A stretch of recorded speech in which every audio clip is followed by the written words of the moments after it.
le jour de la parution de son nouveau livre intitulé Des lieux qui disent, aux éditions Jean-Claude Lattès, le 13 septembre 2023, Édouard Philippe était l'invité de la matinale de France Inter.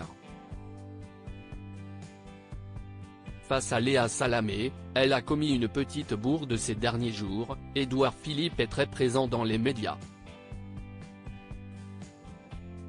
La raison, la sortie de son nouveau livre intitulé Des lieux qui disent, le 13 septembre aux éditions Jean-Claude Lattès. Le jour de sa sortie, il a répondu aux questions de Léa Salamé sur France Inter. Alors qu'il évoquait le positionnement de la France face à la Russie qui a déclaré la guerre à l'Ukraine, il a assuré qu'il ne fallait pas laisser gagner Vladimir Poutine.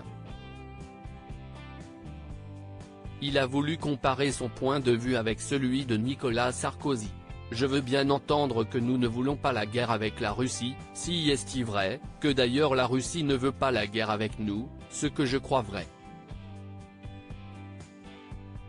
Je veux bien entendre que la Russie restera la Russie et qu'il faudra donc qu'un jour nous reparlions avec la Russie, si est-il tout à fait exact, mais à la différence du président Sarkozy, je pense que nous avons intérêt à faire en sorte que la Russie ne gagne pas cette guerre, a-t-il ainsi lancé dans un premier temps.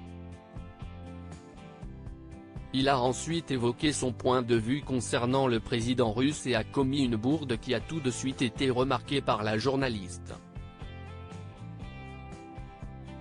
Nous avons intérêt à dire que face à des autocrates, Vladimir Poutine est un autocrate et ce n'est pas le seul, face à des gens qui sont en affirmation de puissance y compris dans le total disrespect, a-t-il déclaré avant de se reprendre immédiatement.